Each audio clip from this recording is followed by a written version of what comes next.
여호와께서 또 모세에게 말씀하여 이르시되 아론에게 말하여 이르라. 등불을 켤 때에는 7 등잔을 등잔대 앞으로 비추게 할지니라 하시매 아론이 그리하여 등불을 등잔대 앞으로 비추도록 켰으니 여호와께서 모세에게 명령하심과 같았더라. 이 등잔대의 제작법은 이러하니 곧 금을 쳐서 만든 것인데 밑판에서 그 꼭까지 쳐서 만든 것이라. 모세가 여호와께서 자기에게 보이신 양식을 따라 이 등잔대를 만들었더라. 여호와께서 모세에게 말씀하여 이르시되 이스라엘 자손 중에서 레위인을 데려다가 정결하게 하라. 너는 이같이 하여 그들을 정결하게 하되 곧 속죄의 물을 그들에게 뿌리고 그들에게 그들의 전신을 삭도로 밀게 하고 그 의복을 빨게 하여 몸을 정결하게 하고 또 그들에게 수송아지 1마리를 번제물로 기름 섞은 고운 가루를 그 소제물로 가져오게 하고 그 외에 너는 또 수송아지 1마리를 속죄 제물로 가져오고 레위인을 회막 앞에 나오게 하고 이스라엘 자손의 온 회중을 모으고 레위인을 여호와 앞에 나오게 하고 이스라엘 자손이 그들에게 안수하게 한 후에 아론이 이스라엘 자손을 위하여 레위인을 흔들어 바치는 제물로 여호와 앞에 드릴지니 이는 그들에게 여호와께 봉사하게 하기 위함이라. 레위인으로 수송아지들의 머리에 안수하게 하고 내가 그 하나는 속죄 제물로 하나는 번제물로 여호와께 드려 레위인을 속죄하고 레위인을 아론과 그의 아들들 앞에 세워 여호와께 요제로 드릴지니라. 오늘도 살아 역사하시는 하나님 아버지 감사합니다. 하나님의 은혜 가운데 새롭게 시작하는 4월 첫째 날, 오늘도 하나님께서 우리에게 주시는 민수기의 말씀 8장 1절부터 13절의 말씀을 통해서 오늘도 주의 음성에 귀를 기울이기를 원합니다. 하나님, 오늘 저와 우리 사랑하는 성도들에게 주시는 하나님의 메시지가 무엇인지 오늘 하루의 메시지를 말씀을 통해 잘 깨닫고 또 그 말씀을 적용하며 또 아름다운 열매를 맺어내는 승리의 하루가 되도록 인도하여 주옵소서. 감사를 드리며 예수 그리스도의 존귀하신 이름으로 축복하며 기도합니다. 아멘. 우리 사랑하는 성도 여러분, 4월 1일 또 하나님께서 우리에게 소중한 한 달을 또 새롭게 허락하신 첫날입니다. 올 4월 한 달도 또 우리 큐티 하면서 또 하나님의 귀한 은혜를 경험할 수 있는 그런 아름다운 성도님들의 삶이 되시기를 주의 이름으로 축복합니다. 오늘 우리가 함께 다루게 될 이 민수기 8장의 내용은 특별히 7 등잔에 대한 말씀으로 시작을 하게 됩니다. 자, 지금까지 이스라엘 백성들이 이제 앞으로 이 민수기 10장으로 들어가면서 본격적으로 광야의 여정을 출발하게 될 텐데, 자, 그 전에 1년이라고 하는 시간 동안 이스라엘 백성들이 철저하게 시내산 앞에서 광야의 여정을 위한 준비 기간이 필요한 것이죠. 자, 그러니까 하나님께서 이스라엘 백성들에게 준비를 시켜야 될 부분들을 하나씩 하나님이 말씀해 주고 계시는 겁니다. 자, 그런 가운데서 오늘의 7 등잔에 대한 말씀을 우리에게 주셨는데, 자, 그렇다면 이 7 등잔에 대한 이 말씀의 가르침이 광야의 여정을 걸어가기 전 이스라엘 백성들에게 어떠한 측면에서 준비되어져야 되는 메시지인지 우리가 같이 한번 깨닫기를 원하고, 또 그 말씀이 동일하게 저와 여러분의 오늘 하루의 광야의 여정에도 오늘 이 등잔에 대한 말씀이 어떻게 적용이 될 수 있는지 우리가 같이 한번 생각해 보기를 원합니다. 여러분 아시는 것처럼 지금 이스라엘 국기에 그려진 국가의 상징이 이 삼각형 2개를 반대로 겹쳐놓은 소위 이 다윗의 별이라고 하는 것 아니겠습니까? 자, 그런데 이것의 출처와 유래가 무엇이고 또 왜 이스라엘 백성들이 이것을 자신들의 국기의 상징으로 삼게 되었는지는 사실 역사적으로는 정확하지는 않습니다. 다만 이것을 유대인들은요, 마겐 다비드, 다윗의 방패 이렇게 부르는 것으로 우리가 인식을 하고 있는데, 자, 그것을 우리가 한번 생각해 본다면 아마 다윗 왕가의 문장이 아니었을까 이렇게 한번 추측을 해보게 되는 것이죠. 이 다윗의 별이라고 하는 이 유대인들의 상징이 공식적으로 사용된 것은 이렇게 한번 찾아보니까 1897년 1차 시온주의 운동 때 바로 이 상징이 공식적으로 사용됐다고 합니다. 또 역사적으로 가장 유명해진 것은 이 히틀러 나치 정권에 의해서 이 홀로코스터라고 하는 유대인의 대학살이 일어났을 때에 유대인들의 가슴에 이 노란 별을 붙이면서 굉장히 상징적인 어떤 그런 의미로 부각이 됐다고 그래요. 자, 그래서 그런지 1948년도에 이제 이스라엘이 이제 정치적으로 독립국가가 되면서 이제 국기에 이 별이 그때 들어가게 됩니다. 자, 그런데 분명한 것은 이 다윗의 별이라고 하는 이 의미 자체가 사실 성경에서 나오지 않은 그런 모양이다라는 것은 우리가 좀 인식하고 가면 좋을 것 같아요.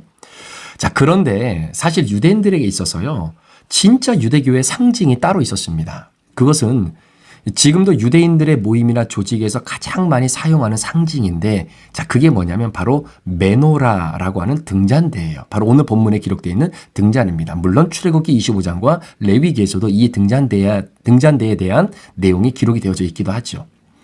자, 그런데 이 등잔대라고 하는 이 메노라라고 하는 것은요, 지금 다윗의 별이라고 말하는 이런 이스라엘 백성들의 이 국기에 기록되어 있는 것과는 달리 굉장히 성경적인 근거와 또 영적인 의미가 굉장히 분명하다라는 것은 사실입니다. 자, 왜 그러냐면요.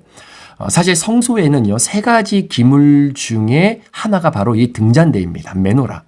그래서 이 메노라라고 하는 이 히브리 단어의 의미는 빛이라고 하는 뜻이에요. 빛이라고 하는 뜻. 자, 그러니까 등잔대는 뭐와 연관이 있냐면 빛과 연관되어 있다는 것을 우리에게 알려주고요. 따라서 이 등잔대가 우리에게 주는 메시지는 하나님을 예배하는 그 성소와 그 지성소 안에 그 예배를 통해서 우리 안에 일어나는 하나님의 은혜의 역사는 반드시 빛으로 인한 밝음의 역사다라는 겁니다. 자, 왜냐하면 하나님께서 모세를 통해 만들어 놓으셨던 이 성막은요, 창문이 없습니다. 그러니까 그 안에는요, 정말로 빛 한 줄기 들어오지 않을 만큼 굉장히 어둠이 많아요. 그래서 그 어둠을 밝혀주고 비춰줄 수 있는 유일한 것은 바로 이 등잔대의 등불밖에 없다라는 겁니다. 자, 그러니까 엄밀히 따지고 보면 바로 그 성막은 하나님이 이스라엘 백성들과 만나주시는 예배의 장소고, 그 예배를 통해서 하나님은 우리에게 빛을 비춰주시고, 그 빛은 바로 어둠을 물러내게 하는 밝음의 역사로 나타나게 되는 것입니다. 자, 그런 의미로 본다면 여러분, 예배라고 하는 것은 반드시 빛으로 나오게 되어 있어요. 그 빛이 꺼지면 예배가 진행이 되지 않는 거죠. 따라서 예배를 통해서 저와 우리 모든 성도들의 심령이 어둠에 짓눌려 있었던 부분이 밝음으로 바뀌어지는 은혜가 예배 가운데 있는 겁니다. 여러분, 예배가 어둡고 침침하면요, 예배자들이 여전히 어둠 가운데 있다면 사실 그것은 하나님 앞에 드려지는 참된 예배가 될 수 없는 겁니다. 그래서 예배는 기본적으로 밝아야 되는 거고요. 예배를 드리는 사람들의 모든 심령이 결국은 하나님의 예배를 통해서 온전히 우리의 마음이 밝아지게 되는 것, 어떻게 보면 이것이 참된 예배다라고 볼 수 있는 겁니다. 여러분, 예배는 빛의 역사이기 때문에 밝을 수밖에 없어요. 물론 예배를 통해서 하나님이 주시는 말씀을 받아 내 안에 죄가 드러나고 그 죄를 회개하고 통곡하며 하나님 앞에 분수령적인 회개를 드리는 예배를 드릴 때가 있죠. 그러나 아무리 회개의 예배를 하더라도 그렇게 우리에게 통곡과 눈물로 인하여 우리의 죄가 드러나 그 죄가 온전히 하나님의 능력으로 말미암아 회복되어지고 다시 용서함 받는 그 아름다운 예배는 바로 어둠을 물러가게 하고 빛의 역사가 나타나게 하는 바로 그런 예배라는 겁니다. 따라서 눈물로 통곡하고 분수령적인 회개를 통해 예배를 드리게 되면 죄가 물러나게 되겠죠. 또 주님의 의를 덧입게 되기 때문에 결국 어둠이 물러가고 빛이 임하는 예배가 될 수밖에 없다라는 겁니다. 자, 그러면 우리가 어떻게 해야 예배를 통해서 이 밝음을 경험할 수 있을 것인가? 그리고 그 밝음의 역사가 여러분 우리의 마음과 우리의 삶 속에 어떠한 역사를 일으키는가? 자, 이 등잔대는요, 어떻게 보면은 성소의 등잔대이기 때문에 그 밝음이라는 것 자체는 하나님의 빛입니다. 그러니까 오직 하나님의 빛만이 우리의 심령을 밝히 보일 수 있다라는 거예요. 여러분 잘 기억하셔야 됩니다. 예배 가운데 하나님의 밝은 빛이 우리 안에 들어와야 우리의 어둠이 물러나는 것이지, 예배를 통해서 우리가 우리 스스로를 비춰낼 수 있고 우리 스스로의 어둠을 물러낼 수 있는 빛을 우리는 만들어낼 수 없다라는 거예요. 그러니까 전적으로 하나님의 빛이 우리에게 들어와야 우리의 심령이 밝아지고 우리의 어둠이 쫓아날 수 있다라는 겁니다. 자, 그런데 여러분 역사를 보면요, 인간에게 여러 번 빛이 비추어지는 밝은 역사가 하나님 우리에게 주신 선물들이 있었어요. 자, 그럼에도 불구하고 그 밝음의 대부분이 결국에는 인간에게 큰 고통을 안겨다 주게 되는 역사적인 사건들이 너무나 많습니다. 자, 그 중에 대표적인 것이 여러분 근대의 시작을 알리는 계몽주의나 이 발달되어지는 산업혁명을 통한 현대의 문명을 한번 보십시오. 자, 현대의 문명이 겪는 대부분의 고통이 바로 어디서 오냐면 여기서 온 겁니다. 자, 밝아지기는 했어요. 사람들의 이성이 띄어지고 계몽되어지면서 정말로 구체적으로 더욱더 과학과 어떤 이 세상의 편리주의에 우리의 눈이 띄어지는 그런 밝음들이 우리 인간들에게 찾아올 때가 있었습니다. 그런데 그렇게 밝아지기는 했는데 그것이 인간을 오히려 더 힘들게 만드는 것이 바로 우리가 걸어왔던 인류의 역사 중에 한 부분이거든요. 특별히 인간의 밝음의 역사는요. 에덴 동산에서 선악과를 따먹는 순간 눈이 밝아지면서 스스로 벌거벗은 것을 보고 무화과 나무 잎으로 자신의 부족함을 가려내는 것으로부터 그 역사의 반복이 시작되는 겁니다. 밝아져서 좋을 줄 알았어요. 이제는 눈이 띄어져서 못 본 것을 보게 되어지는 눈의 밝음이 우리에게 찾아왔을 때 너무나 좋았던 거예요. 그런데 그 밝아져서 좋을 줄 알았는데 오히려 두려움에 떨게 되고 이기심과 미움이 우리 안에 일어나게 되는 겁니다. 자, 그렇다고 우리의 신앙이 지성을 무조건 거부하는 소위 반지성주의로 전락해서는 안 되잖아요. 다만 그 밝음은 인간으로부터 만들어지는 밝음이 아니라 반드시 하나님으로부터 와야 그 밝음은 참된 밝음이 될 수 있다라는 것입니다. 자, 오늘도 우리가 살아가면서 우리의 연약함과 부족함을 가로막고 있는 여러 가지 어둠의 역사들이 있어요. 자, 그 어둠의 역사 가운데에 하나님, 오늘도 우리 살아가는 성도들, 내 삶에 나의 어둠을 물리쳐 낼 수 있는 바로 그 하나님으로부터 오는 그 아름다운 예배의 빛. 그래서 여러분, 매 주일 우리가 하나님 앞에 예배 드릴 때마다 하나님으로부터 오는 빛이 내 안에 있는 죄를 드러내게 해 주십시오. 기도해야 됩니다. 그리고 그 죄가 그 하나님의 밝음으로 인하여 더 이상 우리 안에 존재할 수 없고 그 죄의 형상이 드러남으로 말미암아 발각됨으로 말미암아 철저히 회개되어지고 그리고 그 죄가 우리를 엄습하지 못하는 하나님의 나라가 우리 안에 임하는 그 아름다운 밝음의 예배가 저와 여러분들이 매주 드리는 예배 그리고 우리가 매일매일 하나님의 말씀을 큐티하고 묵상하는 그 순간 그 어둠이 사라지고 하나님의 말씀의 등잔의 밝은 빛이 우리 안에 찾아 들어오는 그 놀라운 역사를 경험하는 은혜가 있기를 주의 이름으로 축복합니다. 자, 우리가 또 한 가지 좀 한번 생각해 볼 것은요. 자, 오늘 보면 3절에 보니까 이런 말씀이 있습니다. 아론이 그리하여 등불을 등잔대 앞으로 비추도록 켰으니 여호와께서 모세에게 명령하심과 같았더라. 자, 등불을 어디로 비추냐면요. 등잔대 앞으로 비추도록 그렇게 하나님이 말씀해 주셨습니다. 자, 여기서 하나님께서 빛을 비추시되 등잔대 앞으로 비추게 하라라고 하신 이 말씀의 의미가 도대체 어떤 의미일 것이고, 자, 그 의미 자체가 이스라엘 백성들이 광야를 걸어가기 전에 반드시 하나님이 준비시켜 놓아야 할 한 부분일 것이고요.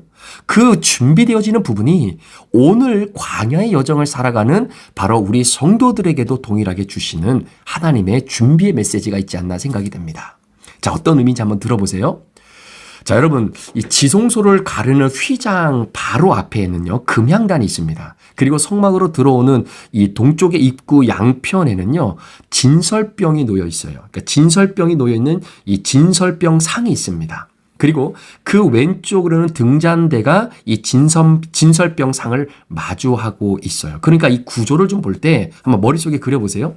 등잔대가 앞을 비춘다고 하면요. 그 앞은 뭐가 있냐면 진설병 상이 있다는 거예요. 그러니까 떡상이 있죠. 진설병 상을 비춘다라는 이야기입니다. 그러니까 진설병 상 위에는요. 매 안식일마다 제사장들이 12지파를 상징하는 그 12개의 새로운 진설병, 그러니까 떡 같은 걸 올려놓게 되는데 언제나 이 상 위에는 다른 것이 놓여 있는 것이 아니라 바로 진설병이 놓여져 있는 겁니다. 근데 여러분 이 진설병은요. 우리가 아는 것처럼 누룩을 넣지 않는 떡이에요. 그래서 물려낸 떡은 나중에 제사장들이 먹게 돼 있잖아요. 그러니까 나중에 이 다윗이 사울을 피해서 도망 다닐 때 이제 함께 있었던 많은 식구들과 함께 먹지 못해서 배고픔에 허기짐을 갖고 있을 때에 이 진설병을 이 제사장에게 주지 않습니까? 그래서 그것을 먹음으로 인해서 이제는 허기졌던 어떤 그런 내용들 이게 이제 결국은 그 안식일 때 있었던 일들이잖아요. 그러니까 이런 내용과 좀 연관되어지는데 이 진설병은요 결국 이 제사장들만 먹게 되어 있는 떡입니다. 근데 이 상은 떡을 진열하기 때문에 떡을 진설하는 상이라고 이렇게 부르기도 해요. 그래서 이게 진설병이라고 불렀는데요. 자, 여기서 우리가 한 가지 좀 생각해야 될 것이 뭐냐면 왜 이 떡을 진설하는가, 그러니까 진열하는 이유가 뭐냐라는 거예요. 그러니까 이 떡이 하나님을 위해서 있는 떡인가? 아니면 사람을 위해서 있는 떡인가? 뭐 이런 부분이겠죠. 그러니까 우리가 보통 소위 생각할 때 제사상을 차린다고 한번 가정을 해보면 그 위에 이게 떡 같은 거 뭐 음식 같은 거 올려놓잖아요. 자, 그러면 그렇게 올려놓은 그 떡이 어떤 의미를 가지고 있느냐, 그 음식이 어떤 의미를 갖고 있느냐를 한번 생각해 보자라는 거죠. 자, 그래서 보통 하나님을 믿지 않는 이런 사람들은 제사를 드릴 때 자신의 조상들이 이 떡을 먹어야 된다, 이 음식을 좋아하는 음식을 먹어야 된다라고 하는 측면에서 뭐 제사상을 좀 차리지 않습니까? 자, 그런데 그런 의미로 오늘 진설병 위에 있는 떡을 여러분들이 생각하시면 안 된다라는 거예요. 자, 그러니까 진설병이 올려져 있는 상, 이 떡상을 뭐가 비추고 있냐면 바로 등잔대가 비추고 있다는 겁니다. 자, 이 구도가 어떤 의미냐라는 거죠. 자, 이것이 사람을 위한 것이냐, 하나님을 위한 것이냐, 어떤 의미가 있느냐라는 거예요. 자, 그런데 여러분 성경에는 인간이요, 하나님께 무엇을 드려서 잡수시게 한다라는 개념이 없어요. 그렇죠? 미신을 믿는 사람들처럼. 그러니까 하나님께서는 그런 음식을 필요로 하지 않는 겁니다. 도리어 하나님께서 인간에게 먹을 것을 주시고 모든 필요를 공급해 주신다는 거예요. 자, 그러니까 진설병이 상징하는 것이 바로 이겁니다. 자, 진설병의 존재는 하나님께서 우리의 모든 필요를 알고 계시고 또 그 모든 필요를 보고 계신다는 것 뿐만 아니라 그 필요를 하나님이 채워주신다라는 것을 우리에게 보여주시는 거예요. 자, 진설병은요, 하나님을 위한 것이 아니라 결국 이스라엘 백성들을 위한 것이다라는 거죠. 언약의 백성의 모든 필요를 채워주시는 하나님 아버지의 선하심을 드러내는 겁니다. 따라서 성경은 인간이 하나님께 음식을 공급해드리는 개념이 아니라 하나님께서 인간의 모든 필요를 채우시는 선하신 하나님 아버지시다라는 것을 우리들에게 보여주는 것이고, 그것이 광야를 걸어가야 되는 이스라엘 백성들에게 하나님이 주시고자 하시는 굉장히 중요한 메시지였다라는 거예요. 자, 그런데 이제 이 등잔대의 빛을 그 앞으로 비추게 하라는 말씀을 우리 다시 한번 생각해 보면요. 등잔대의 빛이 진설병을 향하여 비춘다는 것과 그리고 비춘다는 것이 아론의 대제사장의 축복 기도의 내용에 보면요. 하나님께서 뭐라고 표현하냐면 당신의 얼굴을 향하여 드사 그 얼굴을 백성들에게 비추어 주신다라고 하는 표현이 나와요. 자, 그러니까 한번 생각해 보세요. 여러분, 등잔대에 있는 이 등불을 등잔대 앞으로 비추라고 하는 것은 결국 진설병을 향하여 비춘다는 것이고, 이 비춘다라고 하는 의미가 바로 아론이 이스라엘 백성들을 향하여 축복할 때 하나님이 이렇게 축복한다는 거예요. 하나님의 얼굴을 당신의 백성들로 향하여 그 얼굴의 빛을 백성들에게 비춘다라고 하는 맥락과 일맥상통한다는 겁니다. 그러니까 하나님께서 그 얼굴빛을 어디로 향하시냐면 다른 데로 향하는 게 아니라 진설병, 곧 하나님의 언약의 백성의 모든 필요를 향해서 하나님이 그 얼굴을 향하여 드신다라는 거예요. 그러니까 하나님의 임재, 하나님의 얼굴 앞에 우리의 모든 필요가 있다라는 겁니다. 그 필요는 어둠 속에 감추어지거나 사라지지 않아요. 언제나 진설병상에 진설병이 놓여 있고 그 진설병을 등잔대에 빛이 비추는 것처럼 우리의 모든 필요와 연약함과 우리의 필요와 간구를 언제나 하나님의 얼굴 앞에 놓아져 있는 겁니다.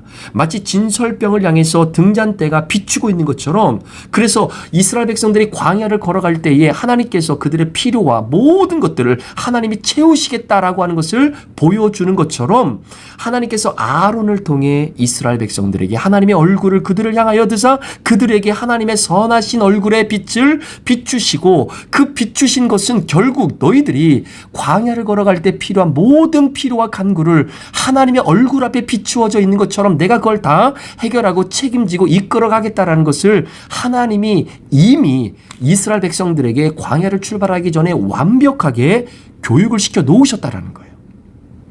하나님께서는 저와 여러분의 모든 필요를 아시고 또 보시고 우리를 향하여 그 얼굴빛을 비추십니다. 이 등잔대의 빛의 비춤을 받는 진설병은요, 이스라엘 백성들의 먹을 것, 입을 것, 살아가면서 필요로 하는 모든 것이 하나님의 얼굴 앞에 있다는 것을 먼저 보여줬던 하나의 교부제 역할의 교육이었다라는 거예요. 하나님께서 그 필요를 보고 아시는 것만이 아니라 그걸 직접 채워주시는 것, 그 교육한 그대로 여러분 이스라엘 백성들이 40년 동안 매일매일 하늘에서 만나를 내려주셨고 반석에서 물을 내어 마시게 하셨잖아요. 진설병은 하나님의 신실하신 공급에 대한 하나의 표지입니다. 교부제의 역할이었어요. 여러분 민수기는 이제 가나안을 향해 광야 행진을 해야 하는 이스라엘 백성들의 모든 필요가 하나님의 얼굴빛 앞에 있으며 그리고 하나님께서 그 모든 필요를 채워주실 것이다라는 것을 확증해 주시는 교육이었습니다. 자, 오늘 본문은 그런 점에서 굉장히 적실성이 있는 말씀이 아닐 수 없는 거죠. 내 필요가 하나님의 얼굴 앞에 있다?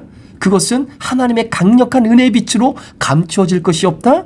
이것이 등잔 때의 빛을 그 앞으로 비추게 하라 라고 하는 말씀에서 오늘 우리가 얻을 수 있는 영적인 교훈이죠. 자, 그리고 본다면 스가랴 선지자가 이 등잔 때의 줄기에서 뻗어나오는 7 등잔의 빛에 대해서 우리에게 뭐라고 소개하고 있는지, 자, 스가랴 4장 10절에 이렇게 기록되어 있습니다. 내가 보고 있다. 내가 축복하노라. 스가랴에서 등잔 때의 줄기로 뻗어 있는 이 7 등잔, 온 세상의 모든 것을 지켜보시는 여호와의 눈이다 라고 스가랴 선지자가 고백했던 것이 바로 민수기 8장에 기록되어져 있으며, 하나님의 백성들을 성령 하나님께서 어떻게 교육시키고 어떻게 필요를 채우실 것이고 어떻게 40년의 광야 여정을 정말로 이들을 하나님께서 붙들고 가실 것인지를 하나님이 속속들이 여호와의 눈으로 바라보면서 그들을 향해 비추는 하나님의 귀한 은혜의 빛으로 이 모든 것을 회복하고 이끌어가고 책임지겠다라고 하는 하나님의 은혜의 고백이기도 한 것이죠. 사랑하는 성도 여러분, 오늘 민수기 8장 1절부터 13절 가운데 우리가 특별히 1절부터 5절까지의 말씀에 4절까지의 말씀을 좀 중심으로 오늘 말씀을 좀 살펴보았는데요. 오늘도 하나님께서 하나님의 거룩하신 얼굴, 그 빛 그 자체를 여러분의 삶 가운데 비추십니다. 마치 오늘 본문에 나와 있었던 것처럼 이 등불을 등잔대 앞으로 비춤으로 말미암아 그 진설병을 비춤으로 그 위에 놓여있는 떡, 그것이 하나님을 잡수시게 하기 위해 준비한 것이 아니라 이렇게 내가 너희를 인도하고 너희의 삶을 내가 책임지겠다라고 하는 하나님의 약속의 메시지예요. 그것이 우리의 육의 체움만을 위한 음식뿐만 아니라 우리의 영을 채우는 하나님의 거룩하신 말씀, 그 말씀으로 우리를 이끌어 가시겠다라고 하는 하나님의 단호한 하나님의 결단의 메시지이기도 합니다. 오늘 하루 하나님의 은혜의 빛은 이미 여러분을 비추고 있습니다. 아멘이시죠? 이미 하나님의 그 예배의 밝음의 빛은 이미 여러분들을 이미 비추고 있습니다. 그 여러분들을 비추고 있는 하나님의 은혜의 빛 안에 감출 것이 없고 숨길 것이 없어요. 여러분의 필요를 아십니다. 여러분의 걱정과 근심과 두려움과 또 여러분이 오늘도 가슴앓이 하고 있는 그 부분을 오늘 우리 주님이 다 알고 계세요. 그 알고 계시는 하나님의 마음을 오늘도 그대로 보여주시면서 내가 채우겠다는 거예요. 내가 회복시키고 내가 정말로 이 모든 것들을 이끌고 가겠다라는 겁니다. 왜 그런지 아십니까? 이미 여러분은 하나님의 소유가 되었잖아요.